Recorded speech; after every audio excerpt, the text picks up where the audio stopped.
here?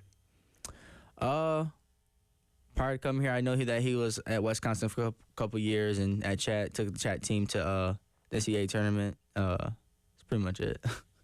So speaking of tournament, obviously all the projections have you guys firmly in right now. I know it's game by game, day by day, all the cliches. How much, when you guys are like scrolling on your phones and stuff, be honest with us, how much of y'all kind of looked at the projections or looked at the SEC standings? Like, I know you can't really focus on that stuff, but I know it's got to be at least somewhere in your minds. How much have y'all thought about, hey, we're in a position here to do some really special things? Yeah, I mean, it's all over social media, so it's hard to kind of It's hard to avoid it. Yeah, so,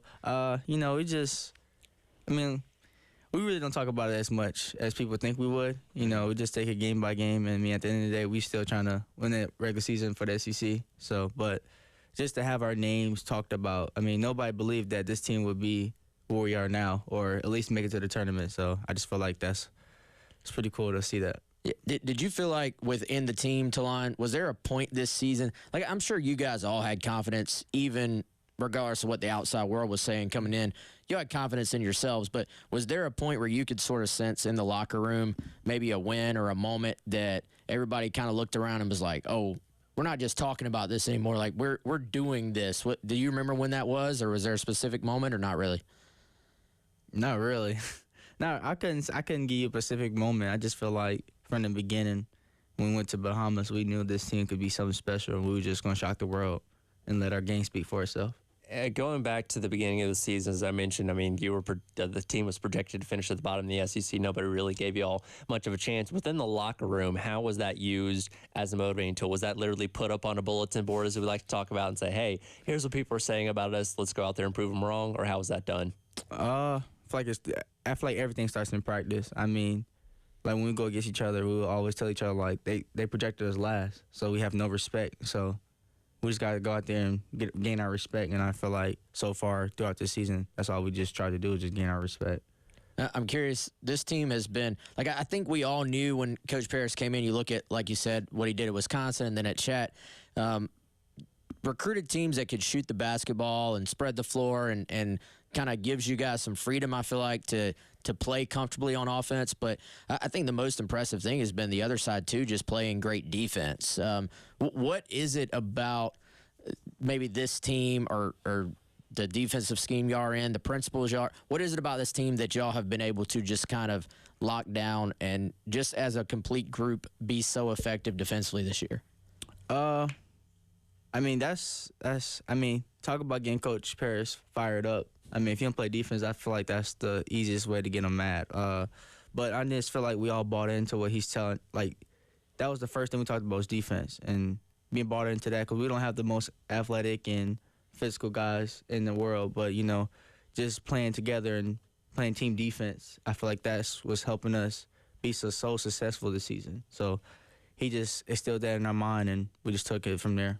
Does it take a special type of player to be able to play the style of defense that you guys do, or is it something you feel like can really plug in just based on the system that Paris runs? I just feel like you could just plug in based on the system that he runs. So, big couple of games left. Obviously, off today, game tomorrow, another road trip. What can you tell us just early on about your thoughts on A&M? I feel like A&M is a really good team at home. They play well against Tennessee at home. They beat them pretty bad. They got two good guards, that can really score the ball really well, and they're just a physical team that just plays defense. So that's all I can tell you so far. What's it like going into some of these road environments? You had Auburn the other week, which is regarded as one of the best in the country. A&M is a rowdy place. Ole Miss the other day was pretty rowdy as well. Like, how different is it playing at a place like that as opposed to playing at home at Colonial Life Arena? The biggest thing is everybody's against you. You got to create your own energy. It's not much of a difference, though. I feel like so far CLA has been doing their thing, competing with the atmosphere. So I just feel like it's just everybody just against you when you go on the road. Do you get any pride from, like, quieting a road crowd?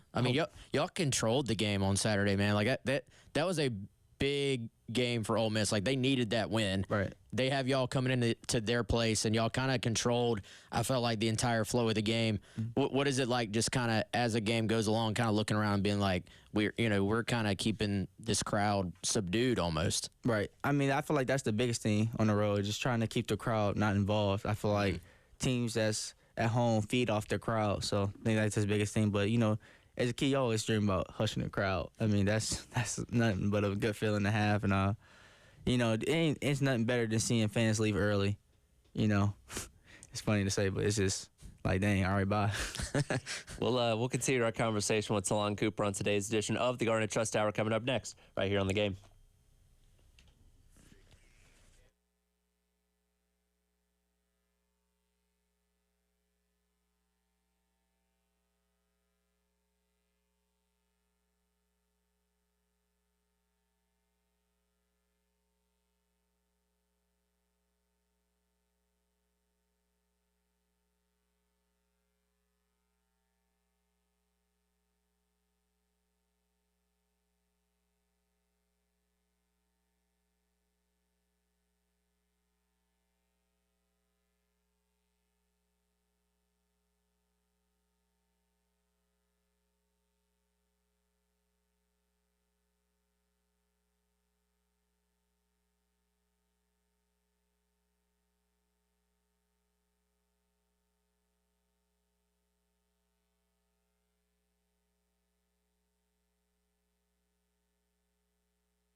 Welcome back in. It is the Garnet Trust Hour here on the game. Tyler Head, Wes Mitchell, Talon Cooper from Gamecock men's basketball hanging out with us for a couple more minutes here on your Tuesday morning. You know, Talon, going back to the beginning or before the season even started, there was so much movement in the offseason with transfer portal guys like you, Mac, Studi, Stephen Clark, the list goes on, that came in and basically reshaped this entire team from what it was a year ago under Coach Paris. Now, it's not always guaranteed to work out when you have a new collection of guys coming together, basically forming an entirely new team. You mentioned that trip to the Bahamas. At what point, whether it be during the preseason or when the season actually started, did you realize that you guys were gelling well enough to be as good as you guys have ended up being? I would probably say it's either the Bahamas or the Virginia Tech game.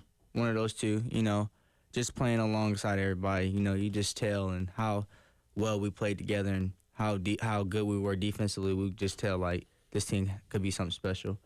Yo, you know, it's very fitting we got Talon in here today because it is Talon Tuesday.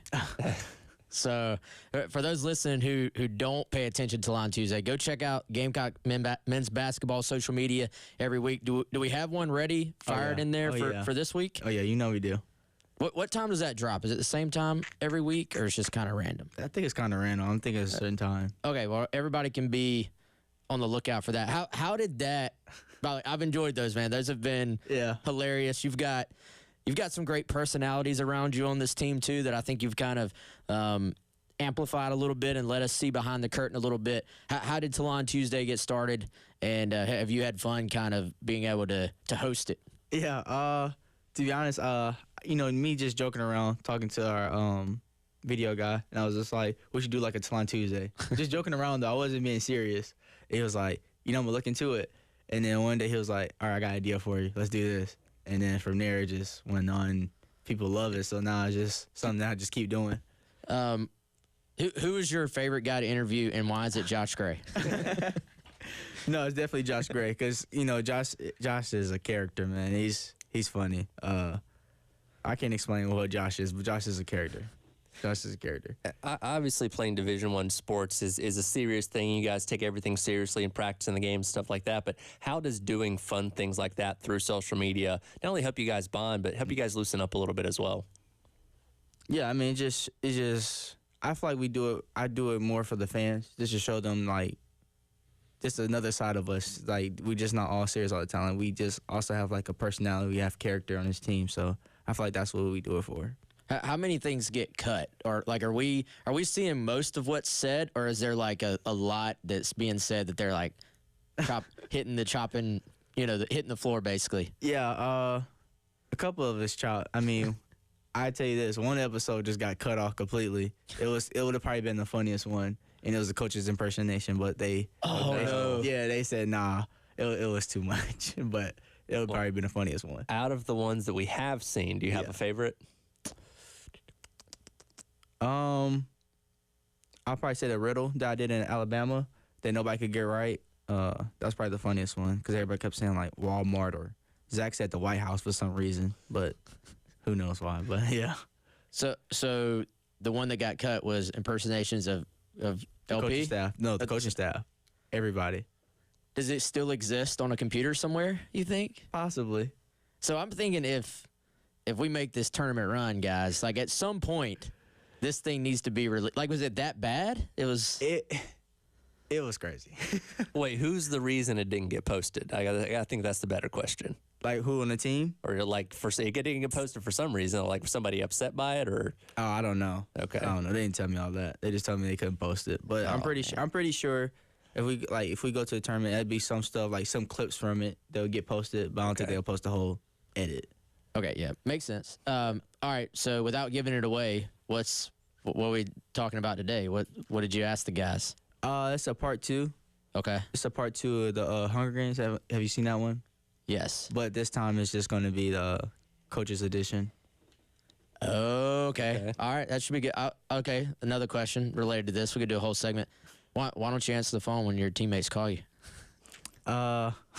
You were not the top answer. Okay. I'm going to give you a perfect reason why. So either I'm on the game and I don't hear my phone ringing. I have my headsets on. But also I don't answer because they only call me if they need something. So that's sometimes I don't answer. Because I cut hair. I cut my own hair. So sometimes they need a haircut, and that's the only reason they'll call me. I'm like, yeah, nah. Don't call me just for that. Like, They're at just least looking for a handout on the haircut. at least call me like to have a conversation. So I'm just don't call me for a haircut, But What games we playing? 2K, actually stream it. 2K and Call of Duty. Been there a lot. You excited for the college football video game coming back this summer? No, No, Just not you. not a fan. I'm not a fan of football. Not really. Okay. I mean, if they came out of NCAA basketball, yeah, I'd be I was gonna excited. say, did you play March Madness? Oh back yeah, in the for day? sure, for sure. I used to always make a team. If they had brought the basketball game back, and they said, Talon, we want to use you in the game. This is what the football players are getting: $600 plus a free game in order to have your face and name in there. Would it be an easy yes, or would you be like, we need a little more? Easy yes. Easy yes. Easy yes. Oh my God. Talk about Twitch. I'll stream every day. 600 and what? A free And a free game? copy, yeah. Oh man. Easy. Easy. Like no questions asked. Respect I that. feel like that's the sentiment for most players. All the football players, Yeah. for the most part, feel the same way. Yeah, I mean- what's your Twitch, by the way? It's GBG Coop 99. It's also my gamer tag too. Okay.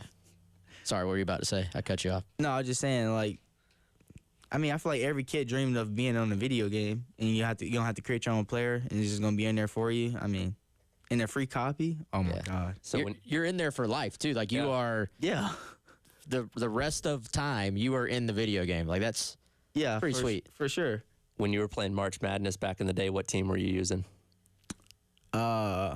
So being from Michigan, I was a Michigan fan, so I used to always use the Michigan. Okay. I'll be on Michigan team. So yeah. yeah. You were telling us before you spent first 10 years of your life in Detroit, Yes, sir. came down here, then you're in Minnesota. So you've bounced around a little bit. You had your time at Moorhead. What was we talked about this off air? So for the people listening, what was the weather like in Minnesota compared to here in Columbia? Man, freezing cold. I mean, the wind chill was crazy. I mean, I never knew about it when I was a kid, but now, like, I'm older and I know what the wind chill is. It's ridiculous. I mean, talk about cold. That was the definition of cold, Antarctica cold to me. So, Gives you a different appreciation for the South when you come back, right? for sure. Wes, I feel like we got to rephrase this question because he is a basketball player. But whenever we have like a football player or some other athlete in here, we always ask the question, if you had to put together a starting five for basketball, who's going to be on our team? Being that you're a basketball player, if you were having to put together a football team, now we can't do a full 11 here because there's just not enough guys. Who on your team would make a good football player, in your opinion? On my team? Yes, on your team. I mean, Mac, like, It's a pretty good question. we got to put him at like tight end, offensive line. He's a big guy.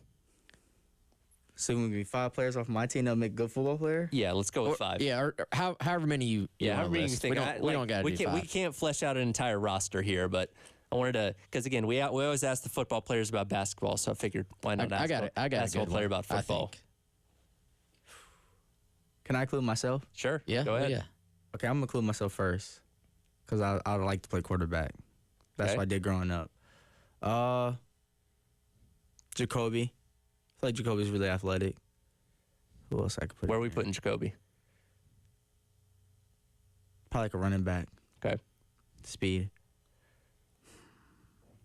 Man, this is hard. See, Football? I think Colin Murray Boyle, man. Oh, yeah, Colin. Boyles has some hands, Colin could be a tight end. and he's a big dude. Yeah, so Colin could be a good tight end. Okay. He give me like Gronk vibes. just throw it up. Yeah, go get it. Yeah. Could Michi play receiver, maybe? Oh, nope. Nah. Maybe like a free safety or something. Okay. Maybe like someone on defense. Okay. He's fast. Yeah, I don't know. Studi might. He looks like he might make a decent Yeah, receiver. Studi could be a wide receiver for sure. For sure, I could see that one. Yeah. Okay. It's a good start. Yeah. By the way, speaking of Colin, God, I keep hitting the mic, y'all. I don't know what's going on with me.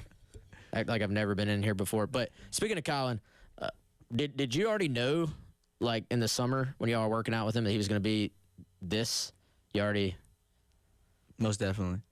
Colin was. We played pickup and you wanted Colin on your team, so that explains that. Colin was good. We knew Colin was gonna be good for us during the summer because he was just he's popping off this whole summer. So Was there like a definitive like first moment of like, wow, I can't believe he did that?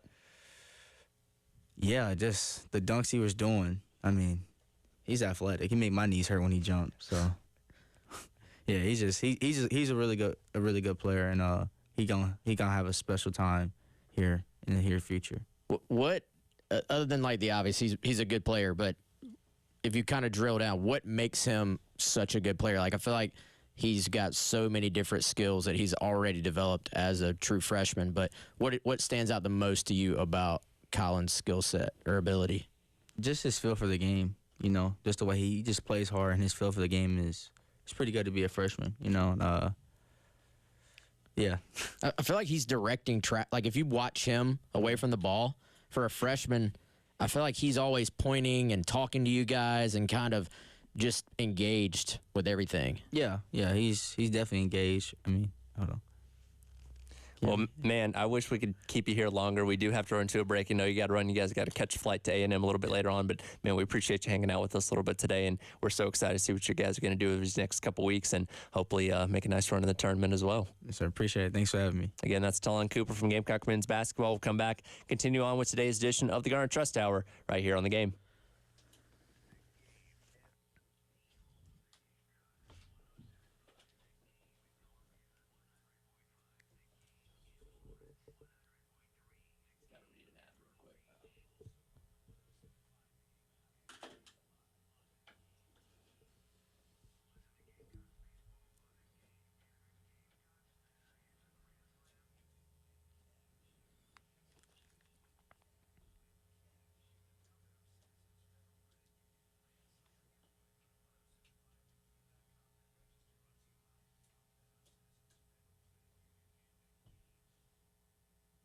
All right, guys, continue to tell you about our newest sponsor here on The Game.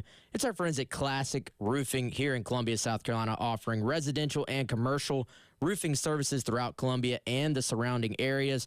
My friends Joe Reeder and Max Sawyer, they want to take care of any and all of your roofing needs. Call them today, 803-590-7870, or you can go online, classicroofingsc.com. They've got more information there on their services and where you can set up a free estimate. These guys have a wealth of experience spanning more than 20 years, and their team of experts, they're well equipped to handle all of your roofing requirements. That could be a residential project, a commercial undertaking, or really anything in between. They have got you covered. The mission is simple: to provide you with top-notch roofing solutions that not only protect your property, but also enhance its curb appeal. Call them today, 803-590-7870, or head on over to classicroofingsc.com.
Welcome back in. It is the Garnet Trust Hour here on the game. Tyler Head and Wes Mitchell along with you. Want to thank Dylan Cooper once again for hanging out with us a little bit. I know he's got to go catch the flight to College Station a little bit later on this afternoon as the men's team will be in action tomorrow night taking on the Aggies. 8 o'clock pregame, 8:30 tip, all right here on the game as they look to continue to put together a good end of the regular season after that win against Ole Miss on Saturday and hopefully continue to add to the resume for the upcoming NCAA tournament. And we only had him for 30 minutes, which we appreciate him hanging out for as long as he could. But, man, would love to have had him here for the full hour. So many forward things wanted to ask him about. And, you and I were kind of talking about this in the break after he left.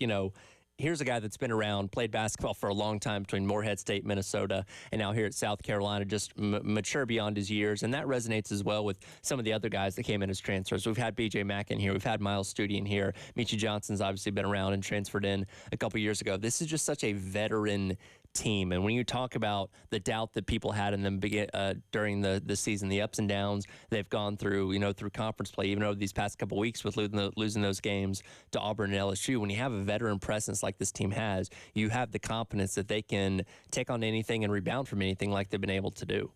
Doesn't it just scream point guard when you talk to Talon? Like, he's got that just kind of innate leadership ability, and obviously when you get transfers, man, and I still think you ultimately have to also build your roster with high school guys too. But I think especially in basketball where you have a much smaller roster than what we're used to talking about when it comes to like football, transfer portal is here to stay. You do kind of have to reload to an extent every single year, and I think you can just tell the difference when a guy comes in as a freshman and is just kind of, in a lot of cases, almost every case, they're away from home for the first time in their entire life.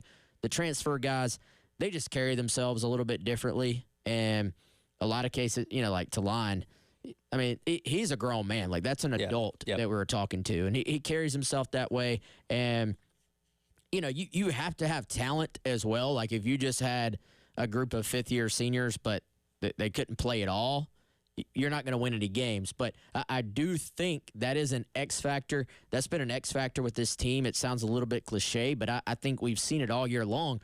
They have responded when there has been adversity. And that doesn't mean you're not going to lose games. It doesn't going to mean you're going to have moments where you kind of get away from who you are as a team. But the Ole Miss win is not going to be talked about at the end of the year as, that was the biggest win of the year or some huge win. People will talk about storming the court, and I'm kicking myself for not asking him about storming the court, especially since that's been a topic right now. That was on my list, too. We only had 30 minutes. I got too caught up into Talon Tuesday. We did find out who would make good football players, though, and I feel like that was important. Yes, it was. Have you watched Talon Tuesday, by the way? I have, yes. Those are they are great. Hilarious. If I feel like they're flying on the radar. If you have not watched those, check out the one today. I really hope we see this one about the coaches' impressions, because now I'm curious. I bet it was fantastic. But Talon is fantastic hosting those. Yeah. And does a good job of letting you see the different personalities on the team. So those are always posted on Gamecock men's basketball social media. So check those out moving forward. We got a little behind the scenes about that from Talon. But I think getting it back to basketball, you see that in how this team plays and how they respond to things. And I think every Gamecock fan who's seen these movies before, after the loss to LSU, was sitting there looking ahead at the rest of the schedule and saying, is the skid, is the kind of letdown about to happen? Sure. And Ole Miss is a team that needed that game in the worst way. You were not catching a team that kind of their season is lost. And they needed that game in the worst way. South Carolina needed it too, just not maybe to the extent Ole Miss did. To go into their place and get a pretty controlling win over Ole Miss, yeah, it speaks to what this team has talent-wise, but I thought it was just as much about their mindset as anything, that they just responded the right way. They go in there and they get a big win at Ole Miss. It relieves some of the pressure down the stretch of this season, because as we talked about, Tyler, pretty much every game that is left is either quad one or right on the border kind of quad one, quad two. So that was a game that, depending on what day you look at it, was a quad one win for South Carolina, and obviously a big one. And they've got several big games left, but there's not quite as much pressure as there would have been. Yeah, and not only did they go in there and win that game against Ole Miss, but they did it in pretty convincing fashion. This wasn't one of those games that, was tight going down the stretch and back and forth at the very end. They convincingly led that game 14 points at halftime, 13 points at the end of the game, where not that you weren't afraid that they couldn't blow the lead, because they had done that against LSU in the game previous the week before, but you just felt more comfortable about what they did against Ole Miss and Oxford the other day, kind of having a pretty sizable lead for most of that game, and then coming out with the 13-point victory. And again, going into Texas A&M tomorrow is not going to be an easy task. That's a team that's won a lot of big games at home this season. It's the likes of Kentucky and Tennessee earlier on in the season. They are in a little bit of a 4-game losing skid, so you hope you're catching them at the right time where they're kind of trailing in the wrong direction. And for South Carolina, adding another win to their resume and I asked this question a little bit earlier, for a fan base that has seen good teams get left out before, we obviously want to see them add as many wins as they can, good wins at that, to bolster that resume as much as possible, so there's no doubt that this team should be in the NCAA tournament in a couple of weeks. Yeah, I think they're already in, but at the same time, you don't want to leave anything to chance, and you're really probably at the point where one more win does it, and that would put you at 11-4 in conference play and 23-5 overall, to where now then you start getting to the point of nobody wants to go into the tournament after like losing out, you know. So if you get to 23 wins, you really don't want to stop there. You want to at least win a couple more of these other games, maybe win one in the tournament. But I think by all metrics, man, if you win one more, and A&M will be a great chance to go win another road game.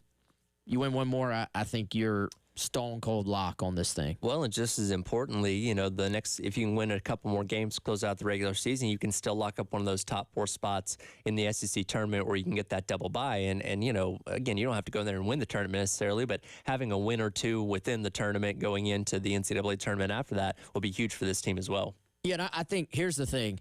If you win enough games that you get the double bye, you probably don't even have to win a game in the tournament, or you wouldn't have to win a game in the tournament to even care, honestly, what happens moving forward. Now, it would be cool to win the thing, but I've always thought, so Carolina was in a position, this is years ago, where they were fighting for a double bye, and it was before the SEC got really good and really deep like they are right now, and I was almost saying, they don't need the double bye because they need wins. And the thing about the double bye is you basically jump past the beatable team, like the teams you should beat. Right. And so much down the stretch is about, hey, can you tack one more win, like one more tally in the win total? And it's like you need wins any way you can get them. So I think for South Carolina, if they lose a couple down the stretch and don't get the double bye, then maybe you get a little bit more favorable matchup to go ahead and get a win early in the tournament. But if you go ahead and lock up top 4, you maybe face a team that's going to be pretty tough, but you're already at that point firmly in there. Right, absolutely. So again, we'll see what happens. Again, next game coming up against Texas A&M tomorrow night, 8 o'clock pregame, 8:30 tip right here on the game. Reminder coming up today, baseball in action, taking on Gardner Webb, 4 o'clock first pitch per game coverage starting at 3:45 right here on the game. We'll come back and wrap up today's edition of the Garnet Trust Hour. He's Wes Mitchell. I'm Tyler Head here on the game.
Welcome back in. Here's the Garnet Trust Hour. Tyler Head, Wes Mitchell along with you for a few more minutes here. Chris Clark will jump in with us at the top of the 11 o'clock hour as always for the Gamecock Central Takeover Hour presented by Firehouse Subs. Real quick, got a couple more minutes here. Want to hear some thoughts from Coach Kingston. Once again, he was on with Jay and Elijah yesterday on the post-game show, just kind of giving an assessment overall of what he's seen through the first couple of games this year for Gamecock baseball. We'll start with cut number 1 here, Dave.